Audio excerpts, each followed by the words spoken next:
I think I want to really address the subject a little more directly as an economic policy analyst.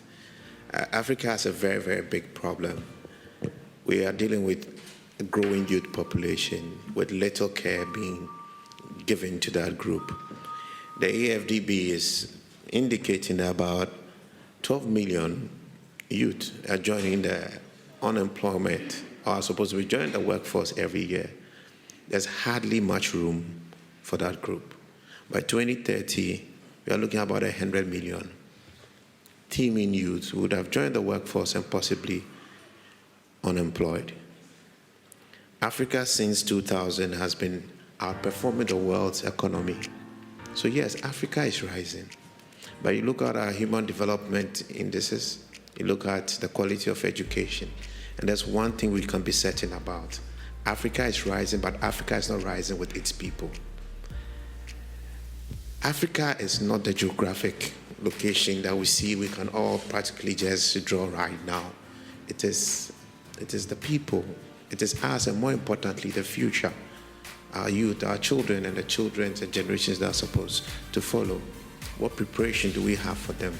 I was really, really in awe when I saw the presentation from the Mauritius Economic Development Board.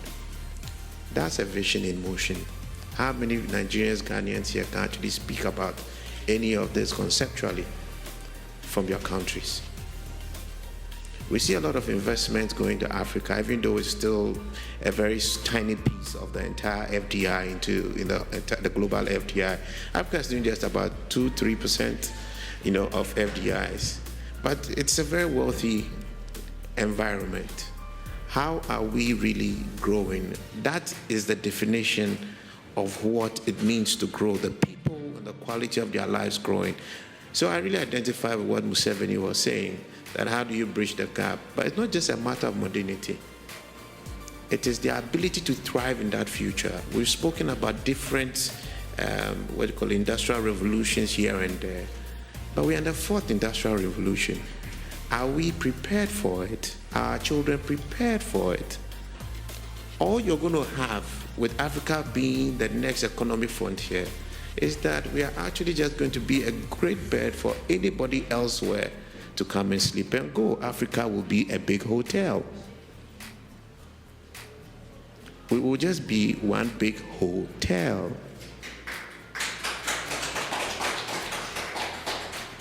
Sleep, take your rest, and go. And unfortunately, you'll be a 5-star hotel collecting motel rates. And that is the problem. And the issues that we need to address will have to do with what he said first: corruption, the lack of constructive planning. I think that in Africa, a few things must change. We should stop discussing GDP. It means nothing. Because if GDP is actually productivity, actually driven by foreign companies, we definitely need, without stimulating the economic growth of the people themselves, then you need to think about it again. Probably we should start discussing proper data on unemployment. We should start discussing Gini indexes to see the disparities as far as inequality is concerned. Maybe we should discuss the gross national income, so we'll look at the wealth of the indigents as well, and not just GDP. If Microsoft sets its office in Ghana and sets it as its, primary office, not just a branch, but that's the base of the Ghana GDP can change overnight. But would that really mean that the life of the real Ghanaian, the average Ghanaian, has changed? Almost no. So as they've met today, yesterday, having all the conversations that they've had, we really need to get to basic and ask, where is the future for our children? Do they have the capacity to thrive in that time? The skills that the World Economic Forum says we need to thrive in that time. Do our children, does the education we have really deliver that? How many of our presidents really want to educate their own children in our countries? How many of our big-time politicians will really educate themselves there?